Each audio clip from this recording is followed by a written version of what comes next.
Très bien, on a vu comment ajouter des éléments dans notre real-time database. Maintenant, on va lire les éléments de notre real-time database. Donc, on va réaliser l'opération read.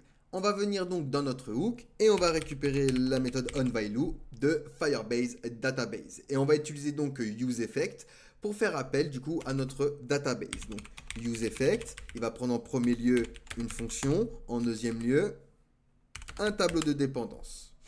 À l'intérieur de ce useEffect, donc, on va se créer une variable pour créer notre référence. Donc, on va l'appeler préférence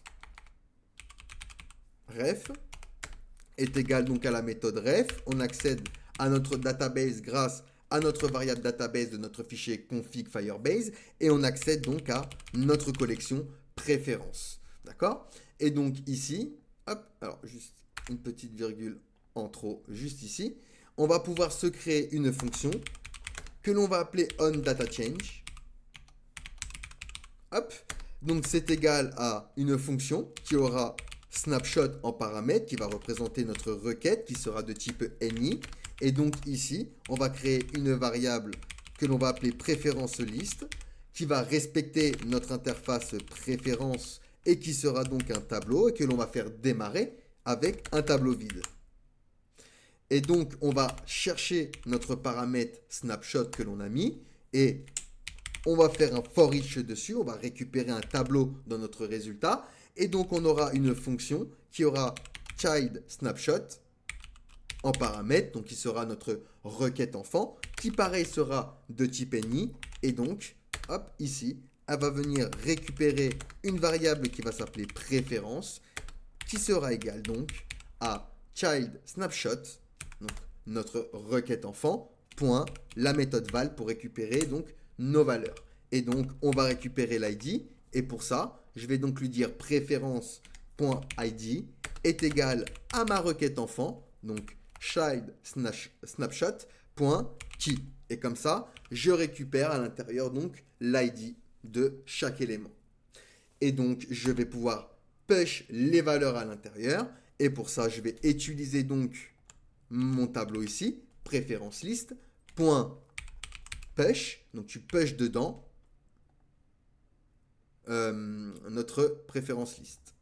Notre préférence, pardon. Hop. Nickel.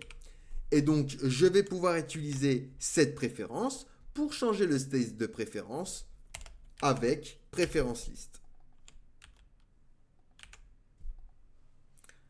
Ok, nickel. Ensuite, on va être à l'écoute d'un événement. Donc, je vais faire une variable que je vais appeler préférence listener est égal à la méthode onValue de Firebase. On va accéder à préférence ref et onDataChange, donc notre fonction. Et donc, on va pouvoir return une fonction pour nettoyer.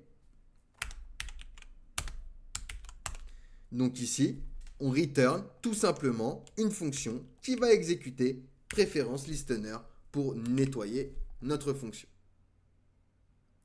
Et donc là, on a changé déjà préférence, on l'a déjà return. Donc on va dans page, on va aller au niveau de notre liste et on va pouvoir return notre liste. Donc pour ça, accolade, on utilise donc préférence.map. Donc une fonction qui va récupérer préférence en singulier en paramètre. Hein, et donc à chaque fois, il va venir me return un li. Le li, on rappelle, vu qu'on utilise map, il va y avoir une key, une clé unique. Donc ici, ce sera préférence.id pour la clé. Et donc on va lui rajouter des classes, donc class name, mb pour margin bottom, flex et item center. Et donc ici, je vais pouvoir me créer des React Fragments. Donc ça va pouvoir regrouper des éléments HTML sans créer de div supplémentaires. C'est simplement donc pour les regrouper. Et je vais me créer un span avec un class name de mr2. Donc un margin right de 2. Et à l'intérieur donc, je vais faire référence à préférence.langage pour récupérer la valeur du langage à chaque fois et qui va s'afficher donc dans une liste. Donc, je resize la page. On va marquer également deux boutons. Donc, vous voyez ici, j'ai récupéré HTML, CSS. Donc, à chaque fois, on aura également deux boutons. Donc, button avec un MR2, margin white de 2. PX2 pour un padding à gauche et à droite de 2. PY1 pour un padding en haut et en bas de 1. Alors, on aura un BG Weight 500. Text white. Et lorsqu'on va le hover également, on va mettre un red, alors un BG, pardon, red 600.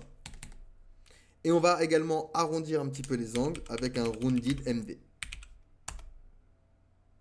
Donc ici, on va tout simplement mettre supprimer. Et on va avoir à chaque fois un bouton supprimer. Et donc, je duplique ce bouton. Et on aura la même chose pour modifier. Donc on va mettre ça juste avec un background yellow, histoire de différencier nos boutons. Et donc ici, ce sera modifié. On va le mettre en premier. Hop. Donc ici, je resize la page. Et j'ai bien donc à chaque fois récupéré mes éléments. Et un bouton à chaque fois, vous voyez, modifier et supprimer. Et donc, à chaque fois que je vais rajouter un élément, hop, je vais bien avoir un enregistrement ici qui va s'afficher. Hop, nickel. Allez, posez-moi des questions si vous en avez. Sinon, nous allons pouvoir passer du coup à la suite.